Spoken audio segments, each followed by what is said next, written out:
Batang pendidikan beri filosofi, guru penggerak siap berinovasi, bersatu.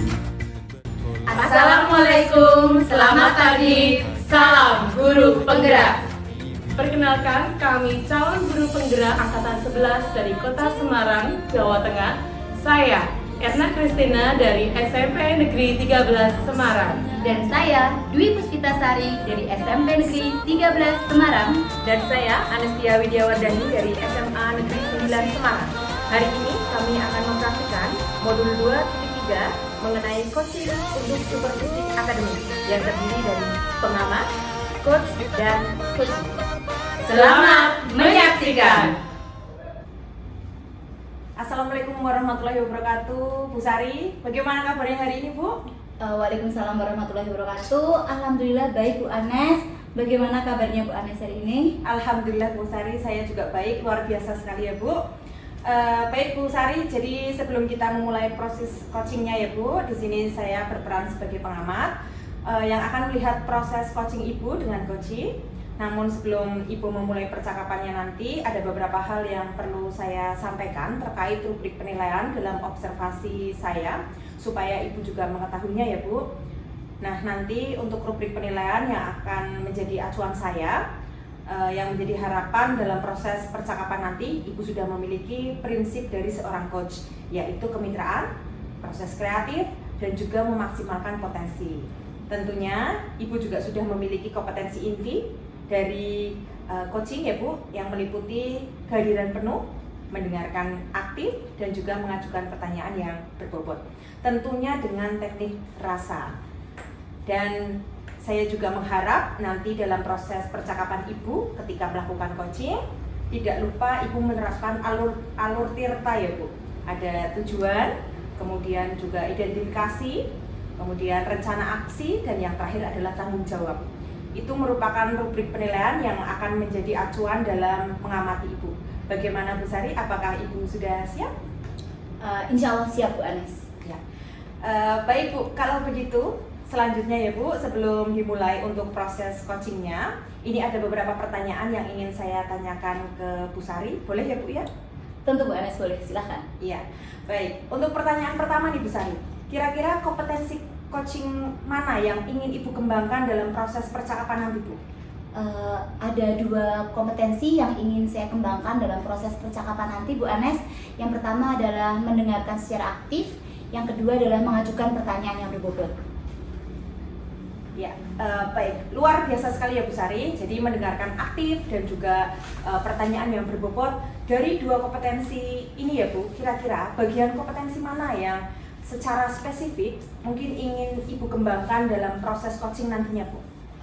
Yang ingin saya kembangkan spesifik Bu Anes adalah kemampuan untuk mendengarkan secara aktif Bu Anes, karena saya merasa jika saya mampu mendengarkan secara aktif dalam proses coaching nanti, saya akan bisa menggali potensi dari coach saya, sehingga coach saya akan secara otomatis dia mampu menggali ide-ide dan dia bisa menemukan solusi yang tepat atas permasalahan yang sedang beliau hadapi. Ya, baik. Memang ya Bu, untuk mendengarkan aktif ini merupakan salah satu kunci supaya kita bisa menggali banyak hal ya Bu dari seorang coachnya itu nanti. Baik Ibu, untuk pertanyaan terakhir nih Bu, perihal indikator ketercapaian ya Bu, kira-kira tolak ukur yang bagaimana yang terkait indikator ketercapaian yang ingin Ibu Sari tuju dalam proses percakapannya nanti Bu? Dalam proses percakapan coaching nanti, indikator pertama yang ingin saya tuju adalah saya ingin proses coaching nanti menggunakan alur tirta. Saya ingin menerapkannya secara runtut. Kemudian saya ingin menggali ide-ide dari coach saya sendiri agar beliau bisa menemukan solusi atas permasalahan yang sedang beliau hadapi. Ya, baik. Semoga ya Bu, dari indikator yang Ibu telah sampaikan terkait prosesnya nanti ya, meliputi tirta, kemudian juga ide-ide dan solusi dari coaching bisa tergali secara maksimal ya Bu ya, dan tercapai pada proses coachingnya nanti. Baik, hanya itu Bu yang ingin saya tanyakan. Selebihnya setelah ini Ibu bisa saya persilahkan untuk memulai percakapan dengan coachingnya, dan saya berharap nanti proses percakapannya juga bisa berjalan dengan lancar sesuai dengan indikator keberhasilan dan ketercapaian yang sudah Ibu tentukan tadi. Amin, amin. Terima kasih Bu Anes. Ya, baik. Ibu sudah siap ya Bu Sari ya? Insya Allah siap Bu Agnes. Baik, kalau sudah siap bisa dimulai. Silahkan Bu, bisa dimulai dengan coachingnya untuk melakukan coachingnya. Siap Bu Anes. Terima kasih Bu Anes. Selamat pagi Bu Erna, apa kabarnya hari ini? Selamat pagi Bu Sari, puji Tuhan kabar saya baik Ibu. Hanya rasanya sedikit lelah Bu. Bagaimana kabar Bu Sari? Alhamdulillah saya juga baik Bu Erna. Senang ini mendengar kabar Bu Erna baik seperti itu. Meskipun saya tahu tugasnya Bu Erna itu sangat melelahkan ya Bu Erna sebagai guru matematika. Ada hal yang ingin Bu Erna diskusikan dengan saya pada sesi kali ini Bu Erna? Iya Bu Sari, jadi saya ini kan mengajar kelas 9 ya Bu. Di sini saya menghadapi tantangan yang besar Bu dengan siswa saya kelas 9 ini Bu. Kebanyakan dari mereka itu sering menyerah Ibu ketika menghadapi pertanyaan atau soal yang nanti ada penyelesaian dengan perkalian dan pembagian pada bilangan desimal. Nah, saya itu merasa hal ini jadi hambatan besar pertama untuk belajar matematika, apalagi mereka itu sudah kelas 9 ya Bu, karena sebentar lagi mau naik SMA. Oh, begitu ya Bu Erna.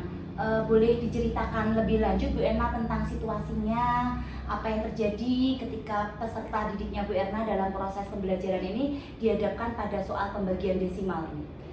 Iya, jadi begini Bu, saya itu sering memberikan soal, ya mungkin soal cerita atau soal penalaran gitu Bu. Nah, ketika di dalam soal tersebut ada penyelesaian dengan langkah-langkah pembagian terutama ya Bu ya, anak-anak itu merasa menyerah Bu, merasa kesulitan ketika menghadapi operasi hitung pembagian dan perkalian desimal ini. Mereka langsung menyerah, meletakkan pulpen mereka, tidak mau menghitung lagi. Mereka merasa bahwa itu adalah soal yang sulit, tidak mau mencoba untuk ngoret-ngoret gitu ya Bu, tidak mau menghitung sehingga soal tersebut tidak diselesaikan dengan baik. Nah, beberapa di antara mereka juga terus merasa frustasi Bu ketika menjumpai soal pembagian atau perkalian desimal ini.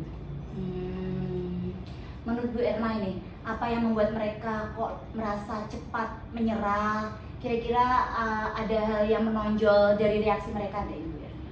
Menurut saya ya Bu, mereka itu melihat ketika ada soal pembagian atau perkalian dengan desimal itu sebagai soal yang rumit, yang sulit Bu. Jadi mereka sudah punya pemahaman bahwa soal itu susah untuk dikerjakan, sehingga mereka cenderung takut mencoba. Jadi sudah menyerah sebelum mencoba untuk mengerjakan Bu. Nah, ketika mereka menghadapi soal pembagian yang mungkin biasa, yang lebih sederhana Bu, masih ada beberapa anak itu yang mencoba menyelesaikan, menghitung sedikit demi sedikit. Tetapi setelah mendapati soal yang ada desimalnya ini Bu, mereka langsung menyerah dan tidak mau menghitung.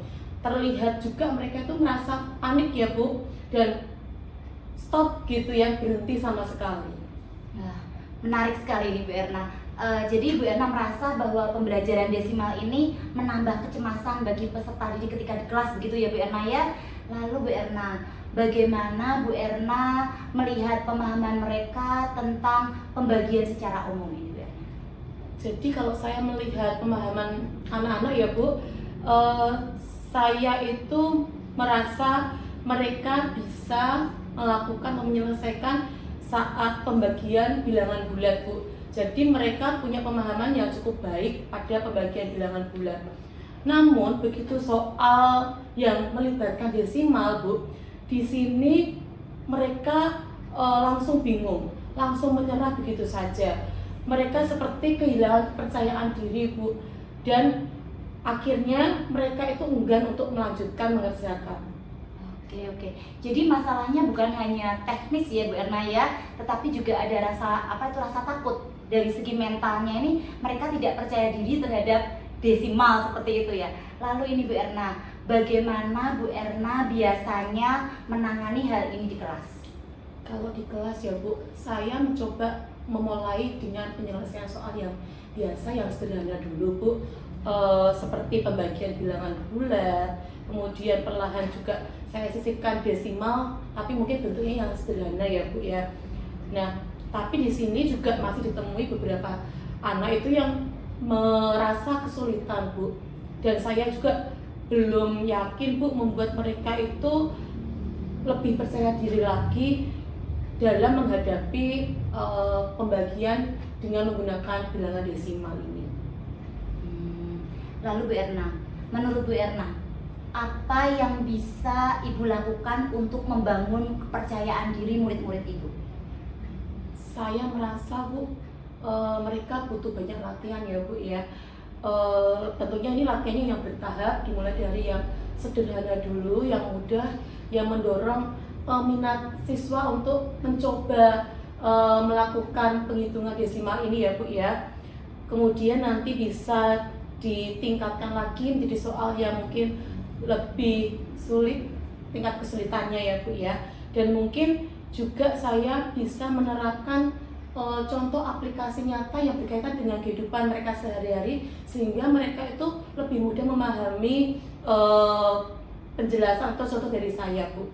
Saya juga berpikir nih Bu ya, mungkin saya bisa memberikan soal yang bisa dikemas dalam bentuk permainan Bu Sari, sehingga mereka memiliki aktivitas yang bisa merangsang minat mereka ya, membuat mereka bisa lebih santai dan berani mencoba. Tentunya membuat mereka merasa fun Bu dalam belajar matematika ini. Wah, ini ide yang sangat bagus Bu Erna. Jadi kita mulai dari sana. Langkah pertama apa yang bisa diambil untuk membuat peserta didiknya Bu Erna lebih berani menghadapi soal-soal pembagian dengan menggunakan angka-angka desimal ini Bu? Kalau rencana saya ya Bu, saya bisa memulai dengan mengulang kembali Bu, mereview kembali dasar-dasar pembagian yang sudah diterima waktu SD ya Bu. Lalu saya secara perlahan memasukkan bilangan-bilangan desimal ini, mungkin dengan dibantu dengan visualisasi alat bantu Bu. Saya juga bisa mencoba menerapkan metode seperti diskusi kelompok kecil, tutor sebaya, sehingga anak-anak juga merasa lebih nyaman ketika dapat pengalaman dari temannya, dan mereka juga punya keinginan untuk menyelesaikan soal karena terbantu dari tutor sebaya yang dilakukan oleh temannya tadi Bu. Oke Bu Erna, lalu Bu Erna nih, bagaimana Bu Erna akan melihat bahwa peserta didiknya Bu Erna itu sudah merasa lebih percaya diri dengan pembagian pada bilangan desimal? Saya akan melihat Bu, apakah mereka mau mencoba tanpa menyerah ya Bu, mencoba menyelesaikan soal terlebih dahulu dengan saya berikan semacam soal mencongak sebelum memulai pembelajaran Bu. Dari situ saya bisa memberikan asesmen kecil-kecil begitu ya Bu, yang sederhana untuk melihat perkembangan pemahaman dari anak tentang pembagian atau proses operasi hitung bilangan bulat ini dari beberapa pertemuan gitu Bu. Ini sepertinya metode pendekatan yang sangat efektif ini Bu Erna. Lalu Bu Erna, kapan Bu Erna akan merencanakan untuk memulai pendekatan baru ini Bu Erna?